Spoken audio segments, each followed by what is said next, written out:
인사들 나누겠습니다. 새해 복 많이 받으세요. 올해는 좋은 일이 생길 겁니다. 할렐루야. 자, 그래요. 사람은 누구나 새해가 되면 복을 받기를 원합니다. 그래서 새해 인사가 우리가 좀 전에도 인사했듯이 새해 복 많이 받으세요 이렇게 인사를 하죠.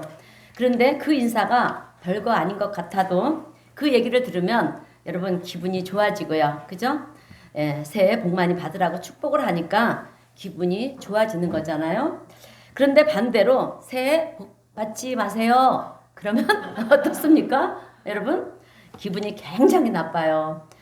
사실 사람이 말하는 것에 따라서 복을 받고 안 받는 것은 아닌 거거든요. 그런데도 불구하고 복 받으라 그러면 우리는 기분이 좋고요. 복 받지 말라 그러면 화가 나고. 여러분 그러는 이유는 다른 것이 아니라 잘 되고 싶은 욕망이 강하기 때문에 그런 거예요. 잘 되고 싶은 욕망이 강하기 때문에 진짜 복을 받고 싶은 마음 그 복에 대한 갈망이 여러분 크기 때문에 복 받으라고 그러면 기분이 좋은 거예요, 여러분. 그런데 사실 복을 받느냐 못 받느냐는 우리가 그렇게 덕담을 하느냐 안 하느냐에 달려있는 것이 아닙니다. 성경은 뭐라고 그러냐면 하나님의 말씀을 청종하는 자에게 복이 임한다. 아멘. 이렇게 성경은 분명하게 얘기해주고 있습니다. 오늘 신명기 28장의 말씀은요. 축복에 대한 말씀이에요.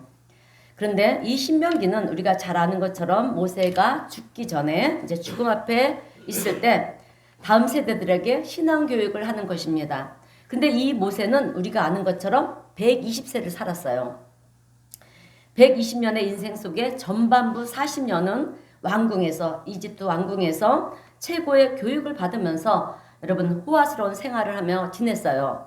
그리고 그 다음에는 살인을 하고 그렇게 미디안 강야로 도망쳐서 숨을 죽이며 양을 치면서 40년을 보냈는데요. 어떻게 보면 가난한 인생을 살았던 것이 모세의 40년 인생이고요. 그 다음 80이 된 다음에 모세는 하나님께 부름을 받아서 이제 이스라엘을 애굽에서 출애굽을 해서 시나이 반도 강야에서 40년의 세월을 지낸 그런 120년의 세월을 산 사람이 모세입니다. 그런데 이 모세가 그 120년 동안 좋은 곳에서도 살아봤잖아요. 또 어려운 상황 속에도 거해보고 처해보고 그러면서 120년의 세월을 보내면서 여러분 한 가지 비밀을 발견한 거예요. 그것은 인생의 축복을 받는 비결, 잘 되는 비결, 복 받는 비결, 하나님의 은혜와 축복을 누리는 비결이 무엇인가? 이 한마디로 이제 다음 세대들을요 앉혀놓고 교육하면서 하는 얘기가 오늘 본문의 말씀이에요, 여러분. 너희들은 하나님의 말씀을 청종하라. 하나님의 말씀을 따르면 복을 받는다.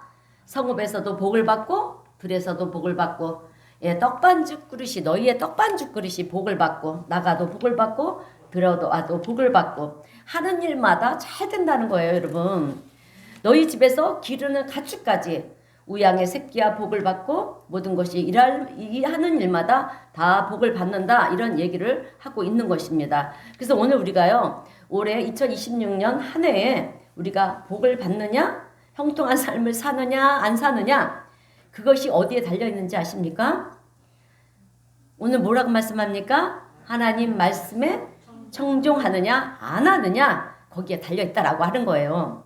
그래서 오늘 우리 성도님들은 2026년 올 한 해 하나님의 말씀을 청종하고요. 실천함을 통해서 하나님의 놀라운 축복을 누리는 복된 우리 성도님들이 되시기를 주님의 이름으로 축원드립니다. 자, 여러분 하나님의 말씀을 청종하라는 뜻은요. 학교에서 공부하듯이 성경 공부를 열심히 하라 이런 뜻이 아니에요, 여러분. 하나님의 말씀은 천지를 창조하신 말씀이고 지금도 살아계신 말씀이고 영원부터 영원까지 여러분 진리신 말씀이에요. 그래서 하나님의 말씀을 우리가 묵상하고요. 또 그 하나님의 말씀을 따르게 될 때는 그냥 말씀을 여러분 배우는 것으로 끝나는 것이 아니에요. 그로 인한 하나님의 놀라운 축복과 기적의 역사가 우리의 삶 가운데 끊이지 않는다는 것을 경험하게 될 줄로 믿습니다. 그래서 저는 오늘 하나님의 말씀을 청종할 때 어떤 놀라운 일들이 일어나는가 여러분 두 가지 말씀을 전하면서 함께 은혜를 나누려고 합니다. 첫 번째는 형통한 삶을 살게 된다라고 하는 거예요. 아멘? 여러분 형통한 삶을 살게 된다는 것은요. 소위 세상 사람들이 원하는 그 복을 누리면서 살게 된다라고 하는 거예요. 아멘? 아멘. 예, 형통하다는 것은 어떤 사람은요. 하는 일마다 안 돼요. 잘 되는 일도 손만 대면 안 되는 거예요, 여러분. 그런데 어떤 사람은 안 되는 일도 손만 대면 잘 되는 거예요. 여러분 형통한 삶이라고 하는 것은 그런 것입니다. 여러분 하는 일이 어떤 일이 됐던 여러분 세상 환경과 상관없이 내가 하면 된다는 거예요. 여러분 창세기 26장에는 아브라함의 아들 이삭이 우물을 파는 그런 이야기가 나와요. 이 이삭이 가지고 이제 갔어요. 우물을 팠어요. 강야에는 물이 없잖아요.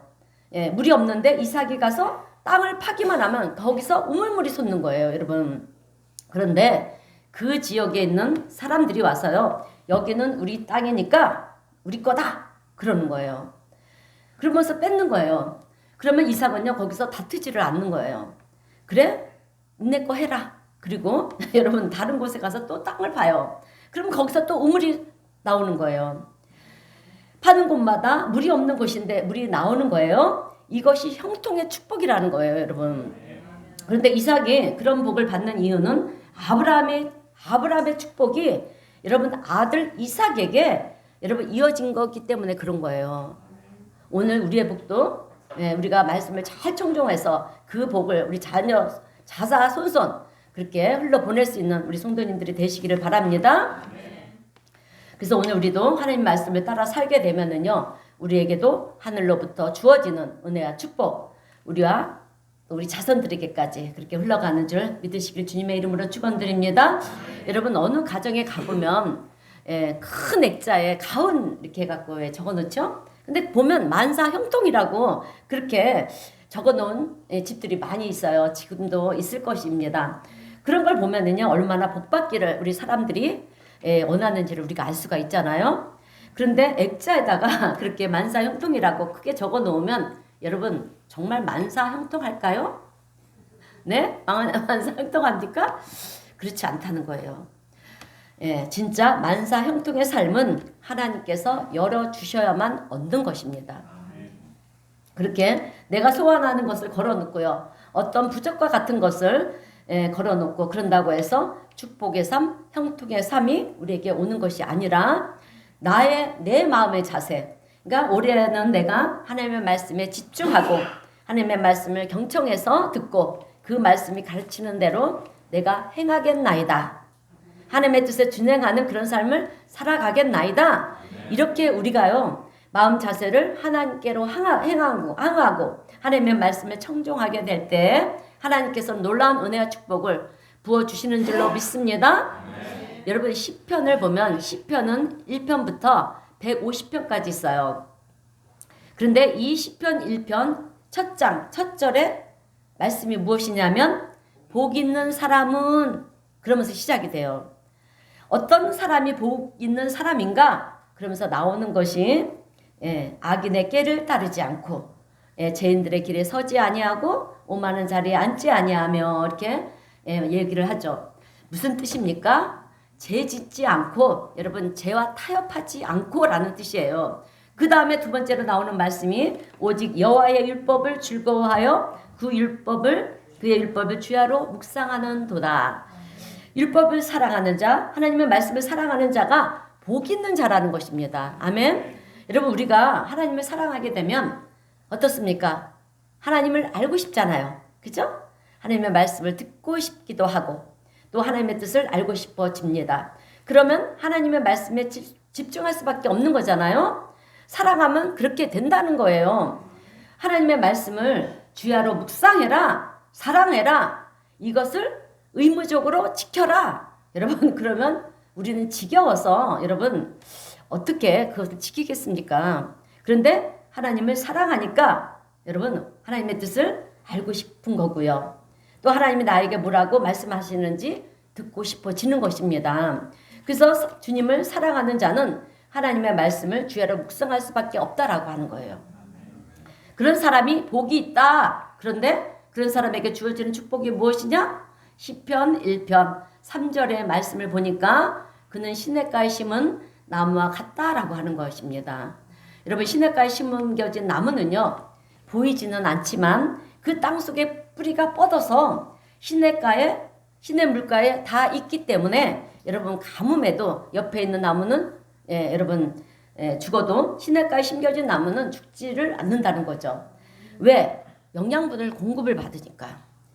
그래서 바람이 불어도요, 잎사귀가 떨어지지 않고요. 가뭄에도 잎사귀가 마르지 않고 때가 되매 열매를 맺는 그런 축복, 형통의 축복을 약속하고 있는 것입니다. 오늘 우리 성도님들의 삶도 마찬가지라는 거예요, 여러분. 겉으로 보기에는 세상 사람들과 우리가 똑같지만 여러분, 어떤 위기 상황이 왔을 때 세상 사람들은 어떻습니까? 절망을 하고 좌절을 하고 넘어지고 그러지만 우리 그리스도인들은 어떤 사람입니까? 믿음으로 우리의 뿌리가 하나님께로 연결되어 있는 거예요. 그래서 하늘로부터 주어지는 영양분을 공급받으면서 사는 존재가 우리들입니다. 그래서 세상 사람들은 좌절하고 절망하는 그 순간에도 우리는 여러분 희망을 얘기하는 자가 된다라고 하는 것입니다. 슬프다. 그래서 오는 상황 속에서도 여러분 우리는 하나님께서 약속하신다, 역사하신다는 사실을 믿잖아요. 알잖아요. 알기 때문에 기대감을 가지고요. 우리는 하나님께 기도하는 존재로 그렇게 살아가게 되는 줄로 믿습니다. 세상 사람들은 다 포기하면서 안 된다, 망한다 얘기하는 순간에도 여러분 우리는 아니다, 된다, 희망을 가져라, 포기하지 마라, 하나님이 도우신다, 지금도 우리와 함께 하신다. 아멘. 이렇게 소망이 넘치는 그런 얘기를 할 수 있게 될 줄로 믿습니다. 여러분 오늘 본문 신명기 28장도 마찬가지입니다. 1절 말씀은요, 하나님께서 우리에게 주시는 약속의 말씀입니다. 뭐라 말씀합니까? 다시 한번 우리 신명기 28장 1절 말씀 읽어보겠습니다. 시작. 내가 내 하나님 여호와의 말씀을 삼가 듣고 내가 오늘 내게 명령하는 그의 모든 명령을 지켜 행하면 내 하나님 여호와께서 너를 세계 모든 민족 위에 뛰어나게 하실 것이라. 아멘. 여러분 하나님은요 우리에게 너를 세계 모든 민족 위에 뛰어나게 하실 것이다, 이런 말씀을 주셨는데요. 그런데 선 조건이 있어요. 이 복을 주시기 전에 조건이 있다라고 하는 거예요. 그것이 무엇이냐면 내가 내 앞에 내 하나님 여호와의 말씀을 삼가 듣고 내가 오늘 내게 명령하는 그 모든 명령을 지켜 행하면, 이렇게 여러분 선 조건이 있어요. 이것을 행하면 너희 하나님께서 너희를 세계 모든 민족 위에 뛰어나게 하실 것이다. 여러분 우리나라는요 6.25 전쟁이 끝나고 나서 세계에서 제일 못 사는 나라였어요. 모든 것이 폐허였습니다. 그래서 무슨 소망이 있었겠습니까, 여러분? 정말 가난한 나라 그 자체였다라고 하는 거죠. 그래서 많은 사람들이요 소망이 없으니까 이제 나라의 재건을 위해서 여러분 교회로 몰려오기를 시작하는 거예요. 소망이 없으니까 교회에 와서 기도밖에 할 수 있는 것이 없는 거예요. 그래서 교회로 몰려와서 기도하고 예배드리고, 그 당시에는 여러분 60년 70년대에는요 교회만 세워놓으면요 부흥이 막 되는 거예요, 여러분. 그때 부흥들이 엄청 됐어요, 교회들이. 많은 사람들이 그렇게 교회 와서 간절히 기도를 하니까 우리나라가 어떻게 되었습니까? 어떻게 되었습니까? 하나님께서 이 나라 이 민족을 얼마나 존귀하게 여러분 만드셨는지 몰라요. 세계 모든 민족 위에 뛰어나게 하실 것이다. 여러분 요즘 우리가 그걸 느끼지 않습니까? 느끼지 않아요? 여러분 한국이라고 하면 어디를 가든지 존귀 여김을 받아요. 한국인이라고 하면. 야 어느 나라를 가든지 우리 한국인이라고 그러면요, 야 니네 나라 대단하다 그래요, 여러분. 몰라요? 지도에서 찾아보려고 그러면 찾기도 힘든 나라예요, 우리나라는요. 여러분 우리나라가 얼마나 작습니까, 그죠? 어떤 지도에는 보이지도 않아요, 여러분. 그런데 그럼에도 불구하고요 K컬처다 하면서 K문화니 K푸드니 K팝이니 그렇게 하면서 요즘은 한국이라는 이름을 붙여서 여러분 세계로 나가고 있잖아요, 여러분. 얼마나 세계가 우리나라 상품을 좋아하는지 모릅니다. 그래서 교회에서 선교지를 방문할 때 선교사님들에게 뭘 선물을 해드릴까요? 또 그 주변에 있는 사람들에게 뭘 선물했으면 좋겠습니까? 이렇게 질문을 하면은요, 한국 화장품 사주세요. 그런다는 거예요, 여러분. 예? 우리 화장품이요, 예전에는 뭐 우리가 수입하는 거 아주 최고로 쳤는데 아니에요, 여러분. 요즘은 세계가 우리 한국 화장품을 주목하고 있어요. 그런다는 거예요. 그만큼 한국 화장품이 최고라는 것입니다. 근데 화장품뿐입니까? 문화면 문화, 그죠? 푸드면 푸드. 요즘 세계적으로 우리나라 라면이 대세예요, 여러분. 효자 상품이래요, 여러분. 그뿐인지 아십니까? 그 호미자, 호미. 그것도 수출한대요, 여러분. 호미. 외국에는 그게 없어요. 응? 그래서 그거를 막, 수출하는 나라들이 유럽 쪽에 얼마나 많은지 모른다라고 하는 것입니다. 우리의 상품들이 그렇게 우리나라 상품을 좋아한다는 것입니다. 한국 상품이라고 하면 너무 좋아한다라고 하는 거예요. 그래서 제가 가만히 생각해 보니까 여러분, 우리나라가 정말 아무것도 없는 그런 폐허가 되어 있는 나라였잖아요. 응? 정말 가난한 나라였는데 그런데 어느 순간에 하나님께서 이렇게 존귀 여김 받는 그런 나라가 되게 하신 것이 여러분 어디에 있다고 생각하십니까? 가만히 생각해보고 연구를 해보니까요, 답은 한 가지예요. 우리나라 한국만큼 여러분 기도하는 나라가 없었다라고 하는 거예요. 여러분 새벽 기도도 우리나라밖에 없습니다. 여러분 그만큼 간절한 거죠. 하나님의 은혜가 절박한 거예요. 그래서 우리의 믿음의 선조님들이 하나님의 도우심이 아니고서는 우리가 살아갈 수 없습니다. 이런 절박함을 가지고요, 하나님 앞에 나와서 엎드려서 기도하니 하나님께서 우리 민족을 귀하게 쓰시는 것이고요. 오늘 신명기 있는 말씀처럼 세계 모든 민족 위에 뛰어난 민족이 되게 하시는 줄로 믿습니다. 우리가 원래 여러분 DNA가 탁월하고 우리 조상님이 뛰어나서가 아니에요, 여러분. 세상에 우리나라만큼 여러분 안 똑똑한 나라도 없어요. 여러분 옛날에 이 중국이 얼마나 대단했습니까? 일본도 그렇고요. 과거 조선시대나 이럴 때 보면은요, 중국의 청나라, 명나라가 있었잖아요. 그들의 문화나 문물을 감히 따라갈 자가 없었어요, 여러분. 일본도 그렇고요. 그래서 어떻게 보면 아주 대단한 나라들이요, 여러분, 우리나라 주변에 포진하고 있는 것을 우리가 볼 수가 있어요. 그런데 그럼에도 불구하고 하나님께서 특별히 우리 한국이라는 나라를 특별히 존귀하게 만들어 주시니까 여러분 우리가 존귀함을 받게 된다는 사실을 여러분 잊지 않는 우리 성도님들이 되시기를 바랍니다. 그래서 이런 축복을 누구에게 주느냐? 하나님의 말씀을 삼가 듣고 하나님의 말씀을 듣는 것을 즐거워해야 된다라고 하는 거예요. 그리고 그의 모든 명령을 지켜 행하려고 애쓰는 자에게, 민족에게 하나님께서는 축복해 주신다는 것입니다. 그러니까 선 조건이 하나님의 말씀을 먼저 사랑하라는 거예요. 근데 왜 선 조건이 있어야 됩니까? 라고 질문을 하신다면 여러분 그것은 너희들이 정말 하나님 말씀을 청종하느냐, 그 말씀을 따르려고 하는 모습을 보시기 위해서라는 거예요. 니네가 진짜 하나님을 존귀히 여기는 그런 하나님을 경외하는 민족인가? 네가 정말 하나님을 경외하며 살려고 노력하는 사람인가? 그거를 여러분 하나님은 확인하기 위해서라고 하는 거예요, 여러분. 그래서 여러분 우리가 아브라함도 한번 보세요. 하나님은 아브라함이 부르실 때, 믿음의 조상으로 부르실 때 너 지금부터 믿음의 조상 해라 그러지 않으셨어요. 그의 믿음을 시험하셨다라고 하는 것입니다. 네가 가장 귀하게 여기는 독자 아들 이삭을 나에게 바쳐라. 시험해 보신 거잖아요. 그죠? 그런데 아브라함은 정말 독자 이삭을 하나님 앞에 드렸다라고 하는 거죠. 이 아들을 내가 죽여도 하나님께서는 살리실 거라는 이 믿음이 있었어요, 여러분. 왜? 약속의 아들로 주셨기 때문에. 약속의 아들로 하나님께서 주셨는데 이 아들이 죽으면 어떻게 하나님께서 나를 하늘의 별과 같이 또 바다의 모래알 같이 많은 자손을 주실 수 있을까? 그 일이 어떻게 이루어지겠는가? 그러니 내가 죽여도 하나님께서 이삭을 살리실 것이다. 이 믿음이 있었다라고 하는 것입니다. 그리고 하나님의 뜻에 순종하는 거예요. 그것을 보시고 하나님께서는 이 아브라함의 순종함을 보시고요. 너의 믿음이 참되도다. 이렇게 인정해 주셨다라고 하는 거예요. 오늘 우리도 교회를 다니면서 내가 하나님을 사랑합니다. 우리가 고백은 많이 해요. 하는데 내가 하나님을 사랑하는 증거가 뭐냐라고 하는 것입니다. 그런데 여러분 우리가 감사한 것이 있어요. 그것은 하나님께서는 우리가 하나님을 사랑하는지 안 하는지를 아시려고 저 높은 건물 위에서 뛰어내어 보라.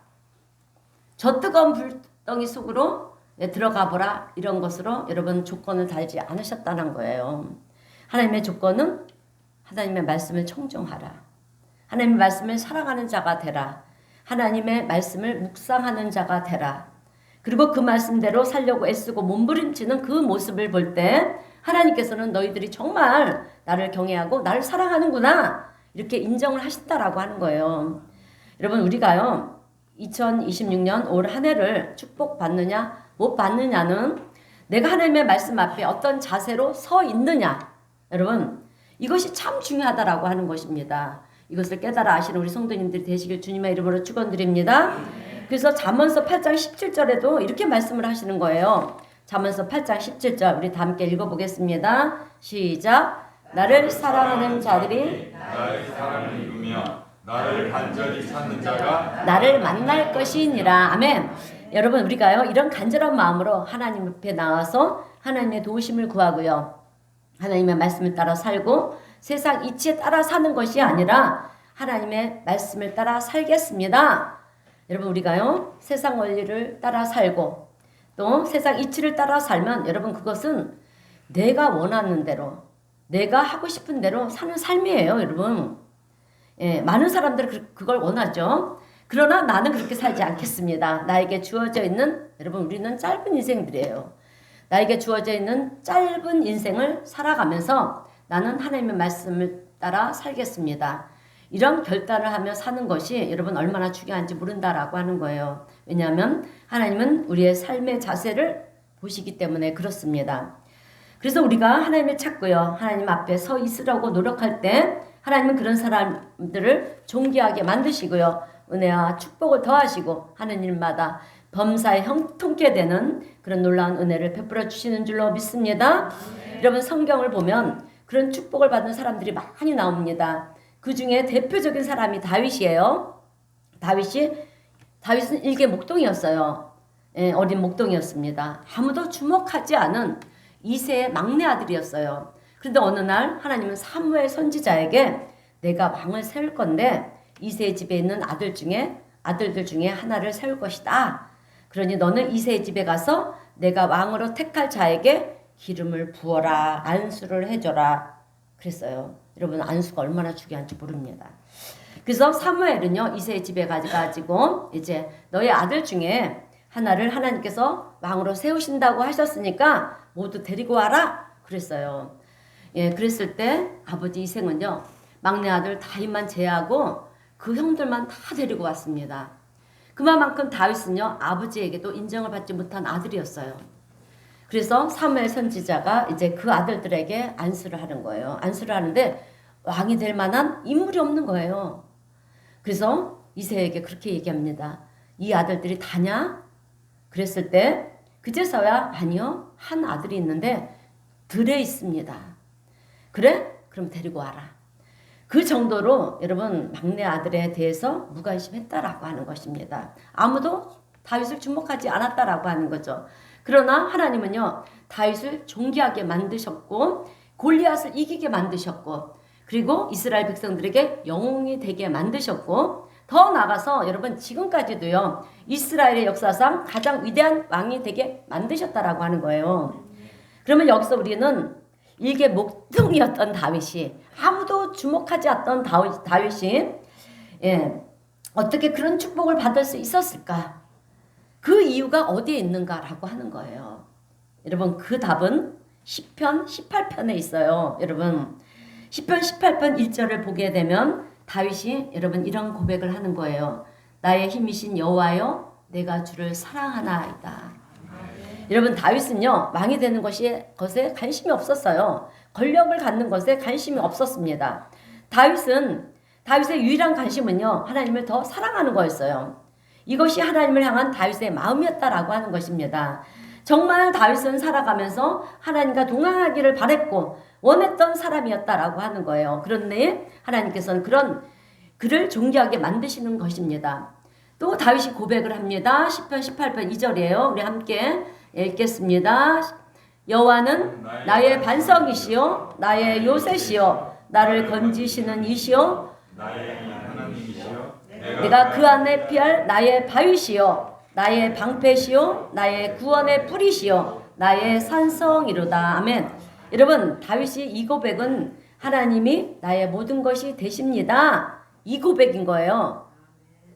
예, 나는 세상을 의지하는 것이 아니라 하나님만 의지하고 살겠습니다. 이 고백이 예, 오늘 시편 18편 2절 말씀 안에 담겨져 있다라고 하는 것입니다. 이런 다윗의 고백을 보면서 여러분 오늘 우리도요 이렇게 고백할 수가 있을까요? 아멘. 네, 오늘 우리 성도님들의 반석은 무엇입니까? 내가 방패를 삼고 있는 것이 무엇입니까? 돈입니까? 성공입니까? 명예입니까? 권력입니까? 여러분 그런 것들은요 우리 인생 속에 잠깐 있다가 사라질 것들이에요. 오늘 우리는 세상적인 것들로 방패를 삼으려고 하고 세상 사람들이 가지고 있는 권력과 명예와 성공과 돈 이런 것이 나의 방패가 된다고 생각을 하고 나의 반석이라고 생각을 하고 나의 요새라고 그렇게 생각을 하고요. 우리가 그렇게 살아가고 있다라고 하는 것입니다. 근데 여러분 다윗은요 그런 거 다 필요 없다고 얘기를 하는 거예요. 그런 거 다 필요 없대요. 오직 한 분 여호와 하나님만이 나의 요새가 되십니다. 나의 방패가 되십니다. 나의 반석이 되십니다. 오늘 우리 성도님들도 다윗과 같이 이런 고백이 우리의 마음속 깊은 곳에서부터 흘러나오는 그런 우리 성도님들이 되시기를 주님의 이름으로 축원드립니다. 그래서 오늘 우리가요 하나님의 말씀을 받는 비결은 지름길은 다른 것이 아니에요. 하나님의 말씀에 집중하는 것입니다. 그런데 이것은요 하나님 말씀에 집중한다는 것은 학교에서 공부하듯이 우리가 축복을 받기 위해서 하나님 말씀을 열심히 공부해야 된다?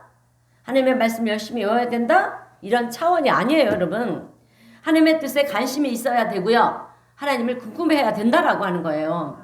그런데 우리는 세상 것에 대해서는 궁금해하면서 옆집에 일도 궁금해하면서 정작 하나님에 대해서는 하나님의 말씀에 대해서는 궁금해하지를 않는다는 것입니다.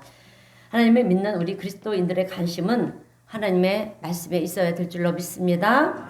여러분 오늘 우리는 하나님이 나에게 뭐라 말씀하시는지 나를 향한 하나님의 뜻이 무엇인지 이것이 궁금해야 되는 거예요. 예, 왜냐하면 이것이 하나님을 사랑한다는 증거이기 때문에 그렇습니다. 여러분 우리가 누군가를 사랑할 때 그 사람에 대해서 알고 싶잖아요. 사랑을 하기 때문에 그죠? 그래서 무엇을 좋아하는지 또 무슨 생각을 하고 있는지 저 사람에게 지금 필요한 것이 무엇인지 궁금하잖아요 여러분. 왜 그렇습니까? 사랑하기 때문에 해주고 싶으니까. 오늘 우리가 입술로 하나님을 사랑한다라고 고백할 때 하나님을 궁금해하지 않으면서 어떻게 하나님을 사랑한다라고 얘기할 수가 있느냐라고 하는 거예요. 오늘 2026년을 살아가시는 우리 성도님들은 하나님을 사랑하고요. 하나님의 말씀을 사랑하고 또 하나님의 말씀을 따라 사는 그런 복된 우리 성도님들이 되시기를 주님의 이름으로 축원드립니다. 2026년도에는 다른 것이 아니에요. 지금 세상을 보면은요 참 궁금한 것이 많아요. 그래서 우리는 이른 아침에 눈을 뜨면 어떻습니까? 밤새 무슨 일이 일어났는지 궁금해서 그죠? 뉴스부터 틀고 봅니다. 그죠? 세상 일도 궁금하겠지만 여러분 그보다 먼저 우리는 하나님의 뜻을 궁금해 하시기를 축원드립니다. 그래서 오늘 하루는 우리 성도님들이 하나님과 동행하면서 하나님이 더 사랑하시고요. 하나님과 더 가까이 지시기를 바랍니다. 이런 믿음이 우리가 가지게 될 때 하나님은 우리가 무엇을 원하든지 달라고 구하지도 않아도요. 형통케 하신 은혜를 우리는 경험하며 살게 될 줄로 믿습니다. 자, 두 번째로 하나님의 말씀을 청종할 때 생기는 유익이 있어요. 그것은 우리가 믿음의 사람으로 살게 된다라고 하는 것입니다. 여러분 우리가요 믿음의 사람으로 산다라고 하는 것보다 더 복된 것은 없습니다. 예, 하나님의 말씀을 많이 읽고요 묵상할 때 나타나는 현상이 무엇인지 아십니까? 믿음이 생기는 거예요. 예, 믿음은요, 하나님의 말씀을 알 때 생기는 믿음이 진짜 믿음이에요. 그런데 우리가 믿는다라고 하는 것은 무엇을 믿는 것입니까? 여러분, 우리가 믿는다라고 할 때 우리가 무엇을 믿죠? 그죠? 하나님의 말씀을 믿는 거잖아요. 그러니까 그 믿음이 예, 진짜 살아있는 믿음이라는 것입니다. 예. 그래서 로마서 10장 17절에서는 이렇게 얘기를 하는 거예요. 믿음은 들음에서 나며 들음은 그리스도의 말씀으로 말미암느니라. 그러니까 믿음은 들음에서 나며 들을 때 믿음이 생기는데 세상의 얘기를 듣는 것이 아니라 그 들음은 그리스도의 말씀으로 말미암느니라. 하나님의 말씀을 들을 때 믿음이 생긴다라고 하는 거예요. 세상 이야기를 들으면 여러분 우리가 염려가 되고 걱정이 돼요. 그죠? 안 그렇습니까? 하나님의 말씀을 들으면 믿음이 생긴다라고 하는 거예요. 근데 이 믿음이 생기면 하나님이 살아계신 하나님이시구나. 진짜 천지를 창조하신 하나님이시구나. 내 미래를 결정하시는 하나님이시구나. 나를 붙잡고 인도하시는 하나님이시로구나. 이것이 느껴지기를 시작한다라고 하는 것입니다. 세상 이야기는 많이 들으면 들을수록 염려가 되고 걱정이 되고 근심이 많이 생깁니다. 불안한 마음이 커져간다라고 하는 거죠. 그러나 하나님의 말씀은요, 듣고 또 들을 때마다 믿음이 생기고요. 그 믿음이 더욱 견고해지고 그 믿음을 통해서 역사하시는 하나님의 놀라운 기적을 보게 되는 줄로 믿습니다. 그래서 우리가요, 세상을 보면서 두려운 마음이 들고 또 염려가 될 때 우리 성도님들은, 지혜로운 성도님들은요, 성경을 펼치는 거예요, 여러분. 그리고 성경 말씀을 읽는 거죠. 묵상하는 거예요. 하나님 말씀하옵소서. 내가 듣겠나이다. 그러면서 성경 말씀을 읽게 될 때 여러분 얼마나 위로가 되는지 모릅니다. 믿습니까? 그래서 믿음이 생기니까 이제는 세상 사람들처럼 사는 것이 아니에요. 믿음의 사람으로 살아가기를 시작한다라고 하는 것입니다. 여러분 우리가 믿음의 사람으로 살아간다는 것은 너무 중요합니다. 왜냐하면 믿음의 삶이란 하나님과 동행하는 삶을 의미하는 것이기 때문에 그래요. 여러분 성경에 에녹이 그랬습니다. 에녹의 삶은 죽을 때까지 300년의 인생을 살았잖아요. 300년 동안 하나님과 동행했다라고 그렇게 성경에 여러분 기록하고 있습니다. 또 노아도 그랬어요. 하나님께 선택을 했잖아요.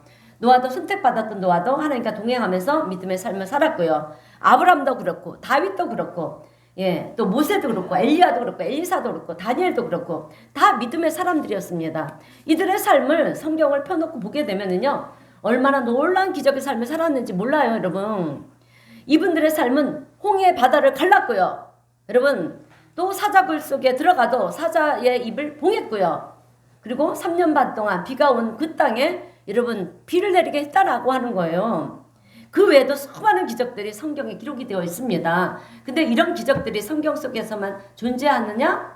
존재합니까? 성경 속에서만입니까? 아니에요. 절대로 아닙니다. 오늘 우리의 삶 속에도 하나님이 동행하시고 도우시는 그 믿음의 삶은요, 기적을 항상 동반하는 삶이라는 거예요. 놀라운 일을 바라보는 그런 삶을 살아가게 된다라고 하는 것입니다. 여러분 성경의 이야기들은요, 여러분 의화가 아니에요. 사실입니다. 인물들은 존재했던 인물들이에요. 너희들도 이와 같이 살아가라는 거예요. 그들과 같이 살아가라는 것입니다. 하나님과 함께하는 삶 속에는 기적이 일어날 수밖에 없다라고 하는 거예요. 그래서 오늘 우리가 교회를 다니지만 내가 정말 믿음의 사람인가? 아니면 그냥 교회를 다니는 사람인가? 여러분 우리는 스스로 물어야 된다라고 하는 것입니다. 여러분 성경 속에 나오는 믿음의 사람들은 늘 기적을 경험해서 살았어요. 그렇게 될 줄로 믿습니다. 그렇게 생각만 한 사람들이 아니고요. 오늘 우리 사랑하는 성도님들은 2026년 올 한 해는 정말 하나님을 믿으시기를 축원드립니다. 아니야, 그렇게 될 줄로 믿습니다. 아멘. 잘하셨어요? 잘하신 거예요? 말씀을 통해서 믿음이 생기는 게 점자 믿음이라는 거예요. 말씀을 모르면서 믿는다라고 하는 것은요, 아주 얇은 믿음이에요. 기적을 체험하지 못하는 믿음이라는 것입니다. 그래서 오늘 우리가 하나님의 말씀을 깊이 청중하고 하나님이 이렇게 말씀하시니까 이대로 될 줄로 믿습니다. 하고요, 그 말씀을 따르다 보면 우리의 믿음은 어떻게 된다? 점점점 커져가고요. 그리고 성숙한 믿음이 되는 거예요. 또 기적을 체험하는 믿음을 갖게 되고요. 그런 믿음으로 정말 세상을 살아갈 수 있는 우리 성도님들이 되시기를 주님의 이름으로 축원드립니다. 자, 여러분 이제부터 잘 들으세요. 우리는 영적인 세계를 알아야 돼요. 하나님의 세계를 알아야 됩니다. 하나님 나라는, 하나님의 세계는요, 우리의 이성 아래에 갇혀있는 세계가 아니에요, 여러분. 예, 항상 우리의 이성을 초월하는 세계입니다. 그래서 하나님의 역사는요, 우리의 이성을 뛰어넘을 수밖에 없는 거예요. 우리는 우리의 이성 안에서만 여러분 하나님의 말씀을 보고 여러분 믿으라고 하니까 거기에 무슨 역사가 나타나느냐라고 하는 것입니다. 하나님께서 기적을 베풀어 주셔도 우리는 우연이라고 생각을 하고요. 하나님이 도와주셨는데도 우리는 부인을 해버리고, 그러니 하나님의 역사가 그의 삶에 나타나느냐라고 하는 것입니다. 여러분 우리는 작은 일에도 하나님의 섭리를 볼 수 있어야 돼요. 하나님이 하신 일을 우연이라고 또 부인하면 안 된다라고 하는 것입니다. 여러분 에스겔서를 보면은요, 남유다 이스라엘이 이제 바벨론에게 멸망을 당해요. 그래서 포로로 끌려갑니다. 그러니 그들에게 무슨 소망이 있었겠습니까? 하나님이 이제 우리를 버리시는구나 이렇게 철망하고 있는 거예요. 그런데 그런 절망 가운데 있는 유다 백성들에게 하나님께서는 에스겔 선지자를 통해서 예언의 말씀을 선포하는 것입니다. 희망의 메시지를 전하게 하는 거예요. 어느 날 하나님은 에스겔 선지자를 골짜기로 끌고 가시는데 가보니까 마른 뼈들이 여러분 가득한데 아주 바짝 마른 뼈들이 가득한 거예요. 하나님은 그 마른 뼈들을 보게 하시면서 에스겔에게 뭐라고 질문을 하시냐면, 에스겔아, 이 뼈들이 능히 살겠느냐? 그렇게 질문을 하시는 거예요. 이 뼈들이 살 수가 있느냐? 누가 봐도 마른 뼈들이 어떻게 살 수가 있겠습니까? 그죠? 죽어 있는 시체를 봐도, 살이 붙어 있는 시체를 봐도 못 산다고 얘기를 할 텐데, 그래서 에스겔은 주님께서 아십니다 이렇게 얘기를 해요. 그러니까 주님께서 에스겔에게 뭐라고 또 말씀하시냐면, 에스겔서 37장 4절인데요. 너는 이 모든 뼈에게 대언하여 이르기를, 너희 마른 뼈들아 여호와의 말씀을 들을지어다. 여러분 얼마나 비상식적이고 어리석인 그런 일처럼 보이지 않습니까?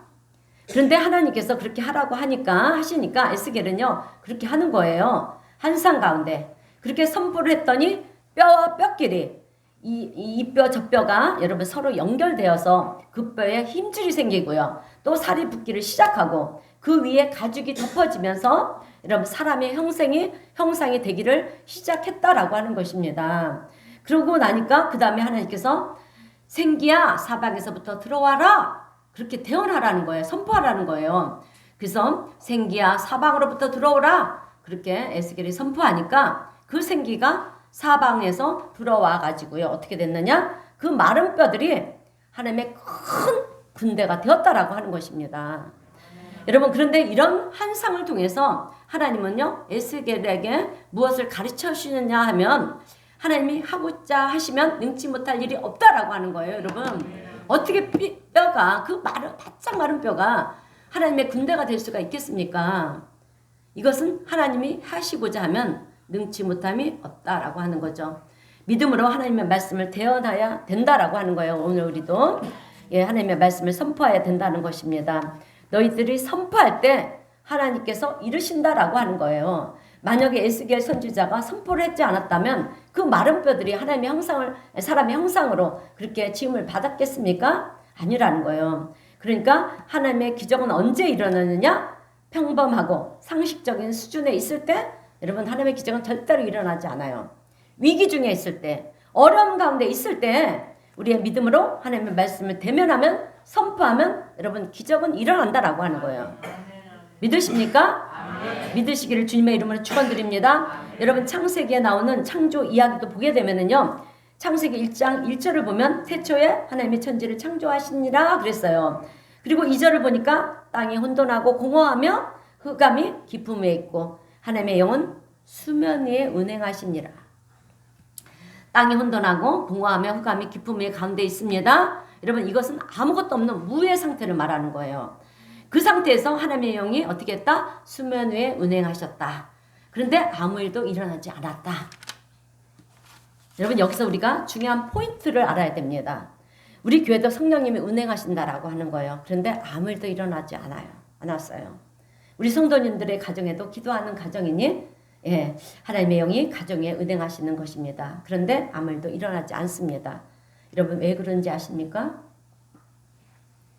그것은 우리가 말씀으로 선포하지 않았기 때문이에요. 창세기 1장 3절에서 뭐라고 말씀하시냐면 이제 하나님의 영이 수면에 운행하시다 그랬죠. 운행하시는데 하나님이 이르시되 빛이 있으라 하니 빛이 있었더라. 이렇게 빛이 있었다고 말씀합니다. 선포했다라고 하는 거예요. 하나님께서. 여러분 말씀은요. 선포가 될 때 성령의 역사가 일어난다라고 하는 것입니다. 성령은요. 우리가 믿음으로 선포하기를 기다리시라는 거예요. 여러분 하나님의 영이 운행하고 계신다라고 했어요.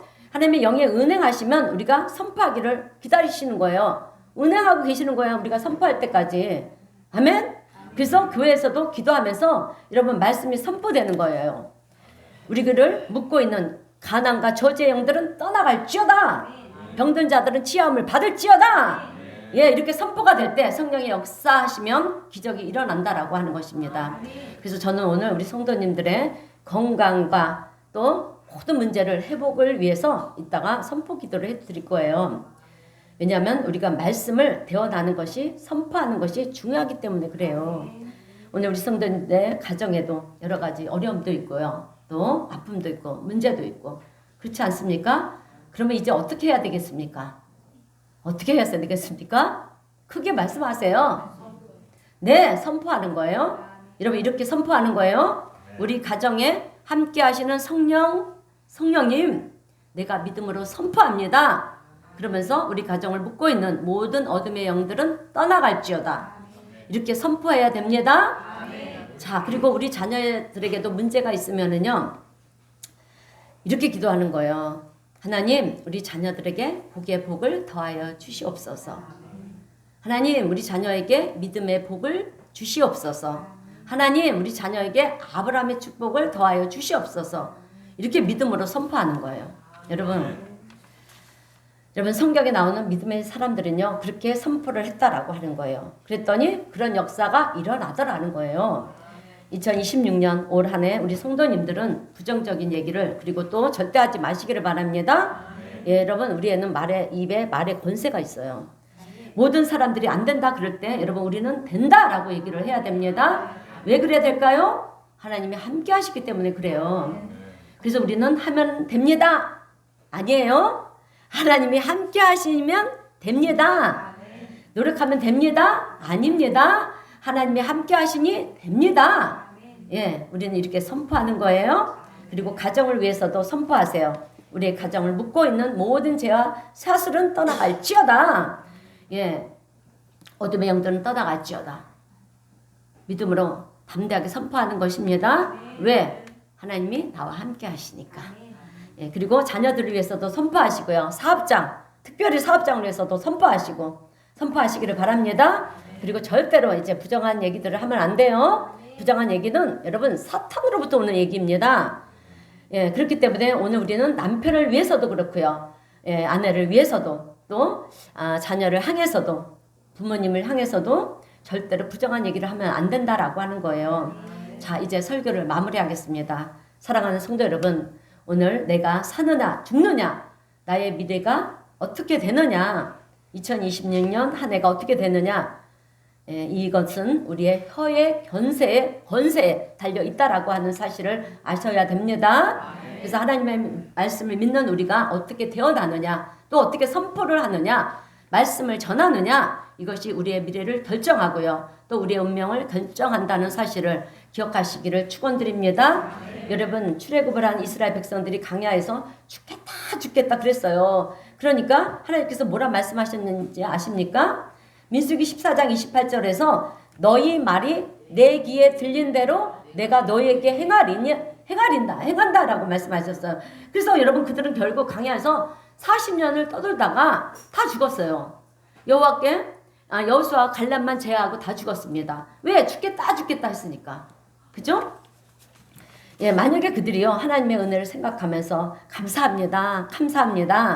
예, 오늘도 우리는 하나님의 인도하심에 그 여정길을 따라서 예, 가나안 땅을 향해 나갑니다. 그랬더라면 그들은 다 가나안 땅에 들어갔을 거예요. 예, 그러나 출애굽 1세들은요 늘 불평만 했어요. 먹을 것이 없다고 불평하고 물이 없다고 불평하고 이것도 불평하고 저것도 불평하고 그러다가 결국은 자신들의 그 불평에 따라서 강야에서 죽는 인생이 되었다라고 하는 것입니다. 2026년 올 한 해가 축복의 해가 되려고 그러면 여러분 우리는 하나님의 말씀을 늘 청종하고요. 아멘. 또 하나님의 말씀을 따라 살려고 노력하는 거예요. 노력하시고 그리고 하나님의 말씀을 믿음으로 선포하시기를 바랍니다. 그러면 오늘 본문의 말씀처럼 어떻게 된다? 들어와도 복을 받고 나가도 복을 받고 성읍에서도 복을 받고 또 떡반죽이 우리의 떡반죽 뿌리기 복을 받고 우리가 하는 그 모든 일에 형통의 축복을 누리게 될 줄로 믿습니다. 이 은혜가 2026년 올 한 해를 믿음으로 한 해 가운데 2026년 올 한 해를 믿음으로 승리하시는 우리 모든 성도님들이 되시기를 주님의 이름으로 축원드립니다. 네, 기도하겠습니다. 사랑의 하나님 아버지 감사합니다. 2026년 한 해를 우리에게 허락해 주셨는데 이 한 해 가운데 우리가 세상 일에 관심을 갖는 것이 아니라 하나님 말씀에 집중하게 하시고 오늘 우리에게 들려주시는 하나님의 음성에 귀를 기울이게 하시고 또 그 하나님의 말씀을 세상 가운데 대언할 수 있는 우리 모두가 되게 하여 주시옵소서.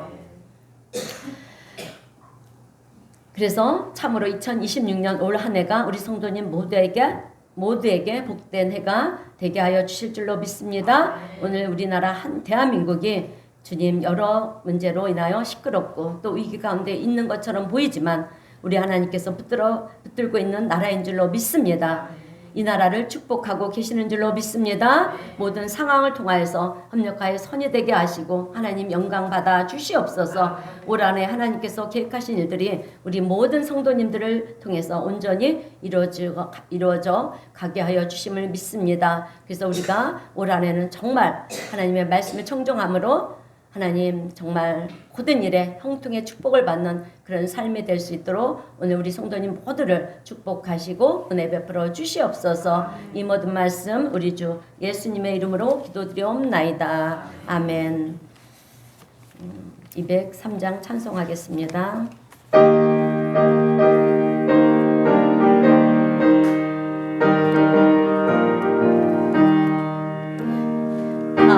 하나님의 말씀은 생명의 말씀이라 강야 같은 세상에 길 잃고 방황할 때 절망 중에 빠진 이 몸 하나님 보아사 생명샘이 솟아나와 새 힘이 넘칩니다. 아멘. 하나님의 말씀은 은혜의 말씀이라 누구든지 믿고서 참으로 회개하면 하나님이 사해 주사 구원함 베푸시고 가히 없는 은혜로 늘 품어주십니다. 하나님의 말씀